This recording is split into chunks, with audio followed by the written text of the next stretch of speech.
नमस्कार, मैं हूं आशीष और आप देख रहे हैं आशीष कॉमर्स क्लासेस। मेरे प्रिय साथियों, आप लोगों ने बहुत सारे प्रश्न किए थे और उन सारे के सारे प्रश्नों में एक प्रश्न था कि अनुबंध क्या होता है। तो उसी को आज हम लोग समझेंगे और जानेंगे। इस वीडियो में हम लोग जानेंगे कि अनुबंध का अर्थ क्या होता है, अनुबंध की परिभाषा क्या होती है और अनुबंध की उत्पत्ति कहाँ से हुई है, अनुबंध शब्द की उत्पत्ति कहाँ से हुई है। इसी के साथ साथ हम लोग कुछ एग्जाम्पल्स को भी समझेंगे, जिस एग्जाम्पल के बेस पर हम लोग जान सकेंगे कि अनुबंध क्या होता है और भी विस्तृत तरीके से। सबसे पहले देखते हैं कि अनुबंध का अर्थ क्या होता है। यहाँ पर कहा गया है कि अनुबंध यानी कॉन्ट्रैक्ट। यहाँ पे मैं आपको बता देना चाहता हूँ कि जो भी हम लोग अनुबंध पढ़ेंगे, अनुबंध के बारे में जितनी भी जानकारी प्राप्त करेंगे, यह सारी की सारी जानकारी हम लोग इंडियन कॉन्ट्रैक्ट एक्ट 1817 से जुड़ी हुई जानकारियां प्राप्त करेंगे।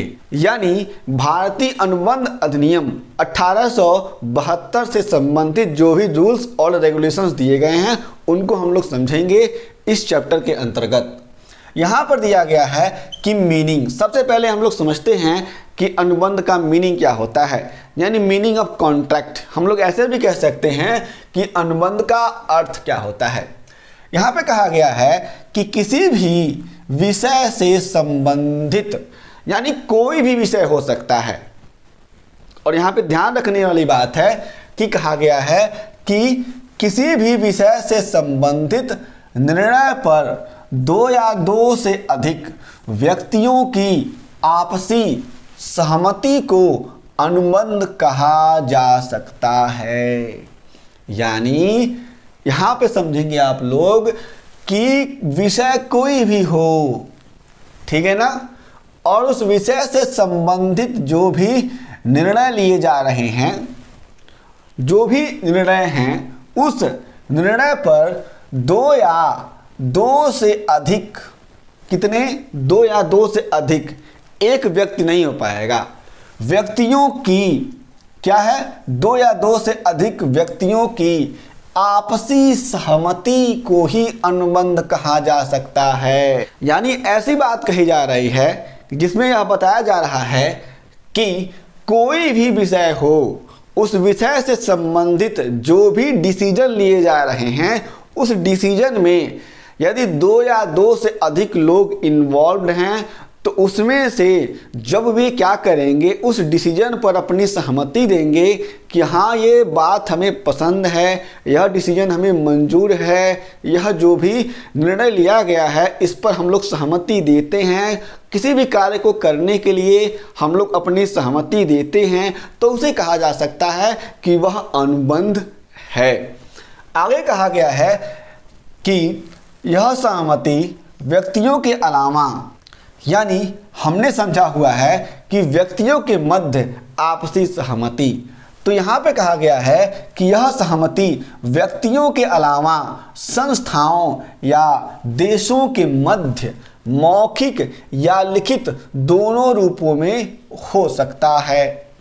समझेंगे आप लोग कि जो भी यह सहमति हो सकती है, यह सहमति जो भी व्यक्ति हैं उनके अलावा देशों के मध्य और संस्थाओं के मध्य।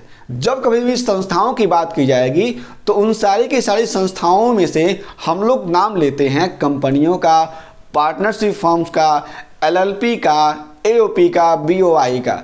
ये तमाम तरह के जो भी फॉर्म हैं, यानी फॉर्मेट हैं, जो भी तरीके हैं कंपनी को बनाने के सारे संस्थान आते हैं जब कभी भी संस्थान का नाम लिया जाता है तो। और देशों में हम लोग किसी भी देश का नाम ले सकते हैं जिसके मध्य कोई भी बात हो रही है, कोई भी सहमति हुई है किसी भी डिसीजन पर, तो वहाँ पे कहा जाएगा कि वह अनुबंध हुआ है। आगे समझेंगे तो कहा गया है कि यह अनुबंध मौखिक और लिखित दोनों हो सकता है। यानी यह जो भी अनुबंध होगा, या तो कोई भी व्यक्ति, संस्था या देश इस अनुबंध को लिखित करे या फिर मौखिक करे। आगे समझना है कि इसको हम लोग कहेंगे कि यह अनुबंध कहा जाता है। इस बात को आप लोग समझेंगे। बशर्ते लिखित अनुबंधों को अधिक मान्यता दी जाती है, क्योंकि लिखित अनुबंधों को किसी भी त्रुटि में भविष्य में साक्ष्य के रूप में न्यायालय में प्रस्तुत किया जा सकता है।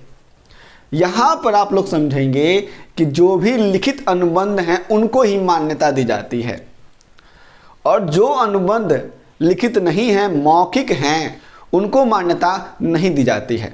जैसे मान लीजिए कि मैंने अपने दोस्त से कहा कि मुझे तुम्हारी कार बहुत पसंद है, ठीक है।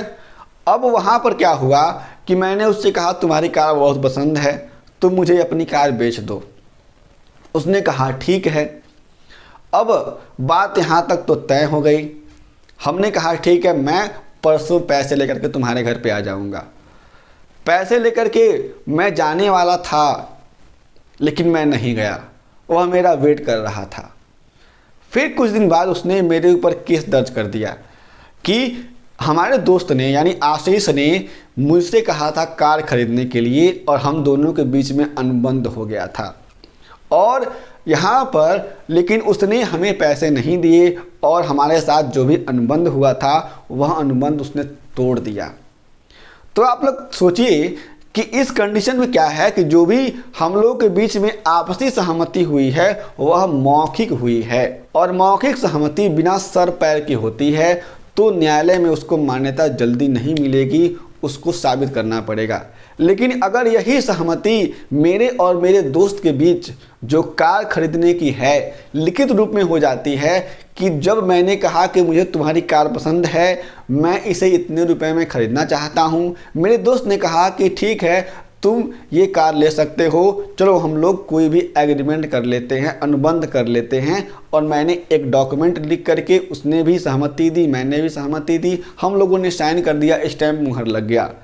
तो ऐसी स्थिति में हो सकता है कि जब लिखित हो गया तब मेरा दोस्त मेरे ऊपर केस कर सकता है, न्यायालय में जा सकता है, साक्ष्य के रूप में डॉक्यूमेंट को प्रस्तुत कर सकता है न्यायालय में, तब हमारे ऊपर केस दर्ज हो सकता है। इस कंडीशन को आप लोग समझेंगे। इसीलिए लिखित अनुबंध को ही अत्यधिक मान्यता दी जाती है।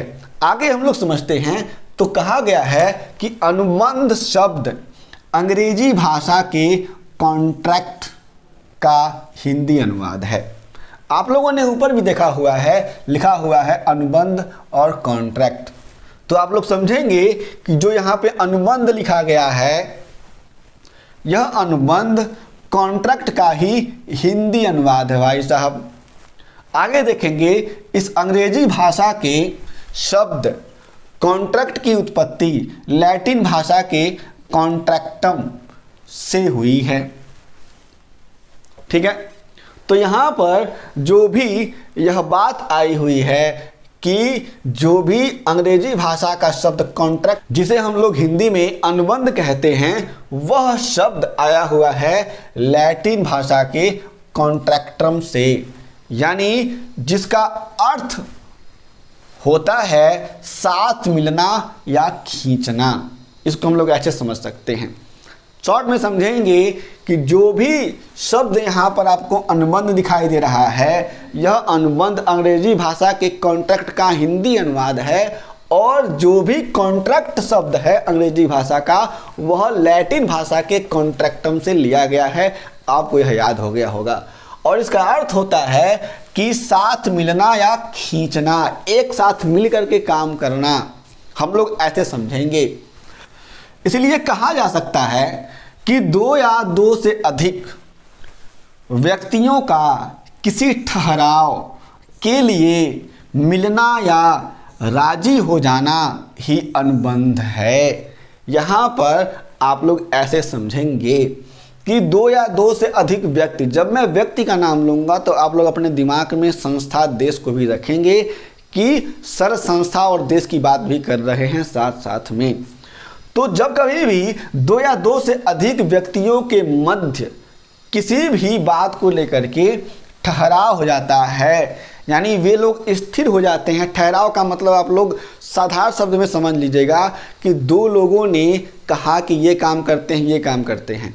दोनों लोगों ने बात करी और एक विषय पर, एक निश्चित उद्देश्य पर, एक डिसीजन पर उन्होंने अपनी सहमति दे दी और वहीं पर वे लोग ठहर गए कि चलो कि हम लोग मिल करके ये काम करेंगे, और सहमति हो गई। तो वही सहमति को कहा गया है, तो उसी सहमति को हम लोग समझेंगे कि ठहराव हो गया साधारण भाषा में। और आगे हम लोग समझते हैं तो कहा गया है कि राजी हो जाना, ठीक है, या फिर मिलना, उसी ठहराव के लिए अनुबंध है। तो हम लोग यहाँ पे समझ के चलेंगे कि दो या दो से अधिक व्यक्तियों का किसी ठहराव के लिए मिलना या राजी होना ही अनुबंध है। यानी दो या दो से अधिक लोग मिलते हैं, राजी हो जाते हैं और किसी भी विषय के लिए, किसी भी उद्देश्य के लिए, किसी भी निर्णय के लिए, उसी को हम लोग कहेंगे अनुबंध है वह।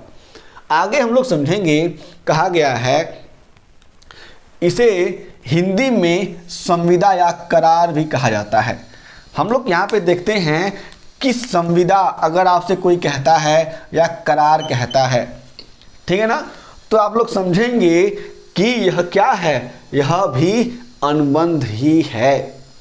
एक बॉलीवुड में सॉन्ग था, मेरे दिल को करार आ जाए, तू जो हंस दे बाहर आ जाए। तो आप लोग गाना लिख के मत आइए एग्जाम में, केवल यहाँ पे अनुबंध को ही समझिए।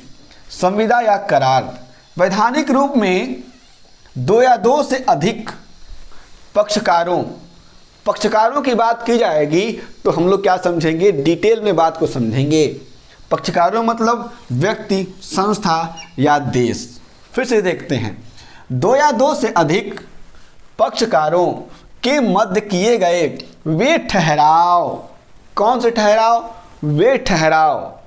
अब वे ठहराव कौन से हो सकते हैं, आगे लिखा गया है, जो राजनियम के द्वारा प्रवर्तनीय हैं, अनुबंध कहलाते हैं।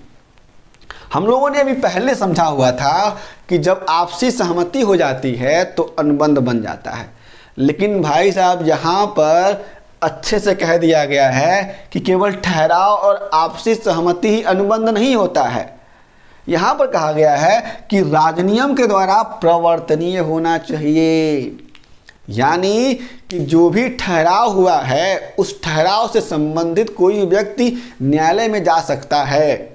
जो कोई भी ठहराव हो रहा है और ठहराव के बाद से अनुबंध बन रहा है, वह ठहराव लीगल होना चाहिए, किसी न किसी कानून में उसका वर्णन होना चाहिए। ऐसा नहीं है कि कोई भी व्यक्ति कहता है कि चलो हम लोग कोई भी कॉन्ट्रैक्ट करते हैं, कोई भी अनुबंध करते हैं और वह कॉन्ट्रैक्ट इलीगल हो, हमारे लॉ में नहीं हो, हमारी कंट्री के किसी भी लॉ में नहीं हो, तो वह किसी भी दशा में प्रवर्तनीय यानी इनफोर्सिएबल नहीं होगा। इस बात को आप लोग समझेंगे कि अनुबंध क्या होता है, कि अनुबंध का मतलब ये है कि दो या दो से अधिक पक्षकारों यानी व्यक्ति, संस्था, देश के मध्य किए गए वे ठहराव जो राजनियम के द्वारा प्रवर्तनीय हैं, यानी उसका किसी न किसी लॉ में उल्लेख है, उसको कहा जाता है अनुबंध। हम लोग यहाँ पे समझेंगे, शॉर्ट में लिखा गया है अर्थात, यानी मीनिंग ऐसा है, ऐसा ठहराव या सहमति जो पक्षकारों के बीच वैधानिक दायित्व एवं अधिकारों की उत्पत्ति कराता है, अनुबंध कहलाता है। यानी ऐसा कोई भी ठहराव जो दो या दो से अधिक लोगों के बीच, देशों के बीच, संस्थाओं के बीच वैधानिक दायित्व एवं अधिकारों का उत्पत्ति कराता है, उसको हम लोग कहेंगे अनुबंध। इसको आप लोग समझेंगे कि यहाँ पर हमें समझना है कि अगर जो भी अनुबंध होंगे व्यक्तियों, संस्थाओं और देशों के बीच में, उन लोगों के बीच में क्या होगा, वैधानिक दायित्व आ जाएगा और उसके साथ साथ अधिकार भी उत्पन्न हो जाते हैं। अब हम लोग समझते हैं कि इसकी परिभाषा कैसे है। बात करते हैं अनुबंधों के परिभाषा की। यहाँ पर हमारे साथ देखेंगे आप लोग तो बहुत सारे इकोनॉमिस्ट और उसके साथ साथ इंडियन कॉन्ट्रैक्ट एक्ट 1872 का भी डेफिनेशन दिया गया है, जो यहाँ पर हम लोग समझेंगे और जानेंगे। सबसे पहले हम लोग शुरू करते हैं तो देखेंगे कि यहाँ पे पहला डेफिनेशन दिया गया है सॉलमंड के द्वारा। ये कहते हैं कि अनुबंध एक ऐसा ठहराव है, क्या है, ठहराव है जो पक्षकारों के मध्य दायित्व यानी लायबिलिटी उत्पन्न कराता है। आप लोग दो बातों को समझेंगे कि ठहराव और दायित्व। ठहराव के बारे में मैंने आपको बताया था कि दो या दो से अधिक लोग हैं, वे किसी भी बात को लेकर के चर्चा करते हैं, परिचर्चा करते हैं, और दोनों ओर से किसी भी बात पर चर्चा परिचर्चा के बाद से जो भी निर्णय लिया जाता है, जो भी डिसीजन लिया जाता है, उस डिसीजन पर सबकी आपसी सहमति हो जाती है। यानी वहीं पर वे लोग उसी डिसीजन पर ठहर जाते हैं, स्टेबल हो जाते हैं और कहते हैं कि हम सभी को यह शर्तें मंजूर हैं। उसी को हम लोग कहते हैं ठहराव। इसके बारे में यानी ठहराव के बारे में आप लोगों को एक वीडियो दिया गया है, अपलोड किया गया है चैनल पे। इस वीडियो के नीचे मैं लिंक दे देता हूं, आप लोग उसको देख लें, समझ लें, अच्छे से समझ लें कि ठहराव क्या होता है। तो ठहराव को मैंने आपको यहाँ पे समझा दिया। अगला होता है दायित्व का उत्पन्न होना। हम लोग समझेंगे कि जब कभी भी दो या दो से अधिक व्यक्तियों के बीच ठहराव होगा तो क्या होगा, कुछ ना कुछ शर्तें होंगी। जो भी डिसीजन लिए जाएंगे उस डिसीजन के अकॉर्डिंग, तो उन शर्तों के आने से, उन शर्तों के होने से, आपसी सहमति के होने से, ठहराव के होने से सभी जो भी मेंबर्स हैं, जो भी पक्षकार हैं, पार्टी जिसको हम लोग कहते हैं, उनके बीच में क्या होगा, दायित्व का सृजन हो जाएगा। यानी एक कोई कॉन्ट्रैक्ट किया गया है जिसमें कहा गया है कि यहाँ पे गवर्नमेंट है और यहाँ पे कोई भी कॉन्ट्रैक्टर है। गवर्नमेंट ने कॉन्ट्रैक्ट दे दिया कॉन्ट्रैक्टर को एक ब्रिज बनाने का, ठीक है ना। अब ये जो ब्रिज बनाने का कॉन्ट्रैक्ट मिला हुआ है किसी भी कॉन्ट्रैक्टर को, जब कोई भी कॉन्ट्रैक्टर कॉन्ट्रैक्ट कर लेगा यानी अनुबंध कर लेगा गवर्नमेंट से, तो भी क्या हो जाएगा, यहाँ पर कॉन्ट्रैक्ट की लायबिलिटी अराइज हो जाएगी, कॉन्ट्रैक्ट का दायित्व तो यहीं पर उत्पन्न हो जाएगा। किसके प्रति, गवर्नमेंट के प्रति, कि हमें इतने टाइम में, इतने पैसे में क्या करना है, ब्रिज बना करके देना है गवर्नमेंट को। इस तरीके से लायबिलिटी अराइज हो जाता है जब कभी भी अनुबंध अस्तित्व में आता है। तो हम लोग इसको फिर से रिकॉल करेंगे कि अनुबंध एक ऐसा ठहराव है जो पक्षकारों का मतलब क्या है, कोई भी व्यक्ति, देश या फिर संस्था के मध्य दायित्व उत्पन्न कराता है। यहाँ पे आप लोग ऐसे समझेंगे। अगला डेफिनेशन है सर विलियम एंसन के अनुसार जो दिया गया है। ये कहते हैं अनुबंध दो या दो से अधिक व्यक्तियों के बीच, इसको मैंने पहले ही समझाया हुआ है, दो या दो से अधिक व्यक्तियों के बीच किया गया ऐसा ठहराव है। क्या है, ठहराव है, हमने पहले भी समझा हुआ है, जो राजनियम द्वारा प्रवर्तनीय होता है तथा जिसके द्वारा एक या एक से अधिक पक्षकार अथवा पक्षकारों के विरुद्ध किसी कार्य को करने या न करने के लिए कुछ अधिकार प्राप्त कर लेते हैं। आप लोग यहाँ पर पहले समझेंगे कि राजनियम का मतलब क्या होता है और राजनियम में वह अनुबंध कैसे प्रवर्तनीय होगा। हमारे देश में बहुत सारे कानून हैं जो क्या करते हैं, तमाम तरह की बातों पर, तमाम तरह के कार्यों पर निर्भर करते हैं। जैसे income tax law, income tax law बताता है कि किस तरीके से, किस सलीके से, किस किस हेड्स पर इनकम टैक्स पे करना है। हमारे पास कॉन्ट्रैक्ट एक्ट बताता है कि किस तरीके से आपको कॉन्ट्रैक्ट करना है। और भी बहुत सारे लॉ हमारे कंट्री में हैं, जैसे कंपनी लॉ हो गया, इंडियन पेनल कोड हो गया, तो तमाम तरह के और भी लॉ होते हैं हमारी कंट्री में। वे सारे के सारे लॉ क्या होते हैं, संसद में पास होते हैं और वे क्या होते हैं, राजनियम के द्वारा ही प्रवर्तनीय होते हैं। तो जब कभी भी अनुबंध की बात की जाएगी तो अनुबंध करते समय जो भी ठहराव हैं वे ठहराव अनुबंध तभी बनेंगे यदि वे राजनियम द्वारा प्रवर्तनीय हैं, यानी उनकी कानूनी मान्यता है। न्यायालय में उन्हें प्रस्तुत किया जा सकता है जो भी अनुबंध हो रहे हैं दो या दो से अधिक व्यक्तियों यानी पक्षकारों के बीच। आगे कहा गया है तथा जिसके द्वारा एक या एक से अधिक पक्षकार यानी एक पक्षकार या एक से अधिक पक्षकार अथवा पक्षकारों के विरुद्ध यानी उनके खिलाफ किसी कार्य को करने या न करने के लिए कुछ अधिकार प्राप्त कर लेते हैं। यहाँ पे मैंने आपको समझाया हुआ है कि अगर कोई भी कॉन्ट्रैक्ट हुआ है और कोई भी पर्सन कहता है कि मैं ये काम नहीं करूँगा कॉन्ट्रैक्ट होने के बाद से, तो उसके विरुद्ध न्यायालय में जाया जा सकता है। इस बात को आपको समझना है। या फिर कुछ ऐसे भी कॉन्ट्रैक्ट हो जाते हैं जिसमें ये होता है कि आपको ये काम नहीं करने हैं, यानी आप लोग ऐसे समझेंगे कि जब कभी भी कॉन्ट्रैक्ट होगा तो कुछ कार्य को करने के लिए कुछ कार्य को न करने के लिए अनुबंध हो सकते हैं। जैसे कोई भी जो भी बंदूक बेचने वाली दुकानें हैं, जो भी कंपनियां हैं, उनको यह होता है, लॉ होता है कि वह किसी भी तरीके से इलीगल एक्टिविटीज़ में उन सारे के सारे हथियारों का प्रयोग न करें, ऐसे लोगों को न बेचें जो इलीगल एक्टिविटी में इन्वॉल्व हैं।